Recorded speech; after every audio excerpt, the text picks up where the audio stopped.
Sir কিছে sir আপনার ওই বন্ধুরা তো আবার আইছে, সাথে দুজন নিয়েও আইছে। আইসে তো তোমার সমস্যা কি? কিসাই গিয়ে দেখো। উনার ভালোর জন্যই কই, উনি বুঝে না, একদিন ঠিকই বুঝবো।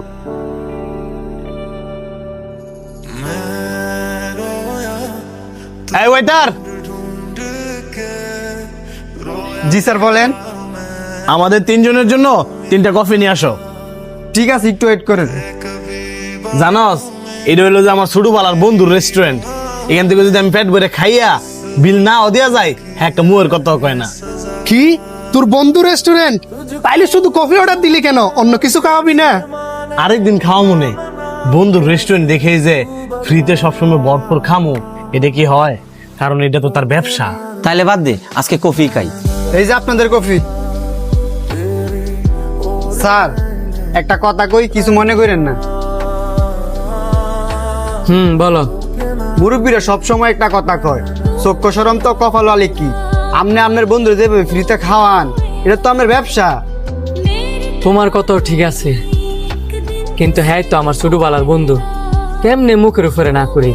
স্যার না করতে হয়, পরে এই ব্যবসায় বেশ দিন টিকতে পারতেন না। তোমার এইসব লে চিন্তা করা লাগতো না, তুমি যাও। হ্যাঁ যেদিন বিবেকে খাটবো দেখবা ঠিকই বিল দেওয়া যাবো।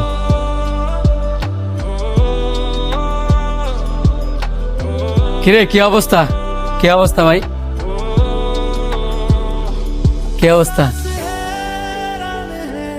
তোর কথাই কইতেছিলাম, ভালো হয়েছে তুই আইসস। হ্যাঁ হলো যে আমার ভার্সিটির ফ্রেন্ড, হঠাৎ করে আমার এলাকায় আইসে ঘুরতে, ভাবলাম তোর রেস্টুরেন্টে নেই। ভালো করছস নিয়ে আইসস। ভাই আর কি খাবেন বলেন? না না ভাই, আর কিছু খাবো না।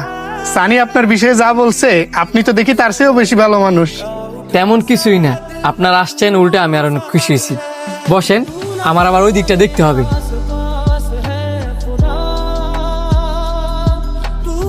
স্যার যে কবে বুঝবো যে এলার বন্ধু এলার ভালো চায় না।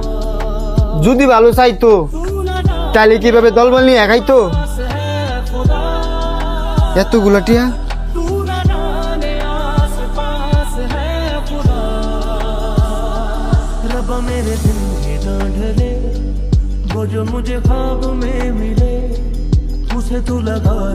স্যার আপনার বন্ধুরা যে টেবিলে বইছে, এই এতগুলো টাকা ভুলে রেখে গেছে। ভুল করে রেখে যায় নাই, এতদিন যে খাইছে ওইটার বিল মিটাই দিয়ে গেছে। জানে আমার সরাসরি দিলে আমি টাকা নিব না, এই কারণে সবগুলো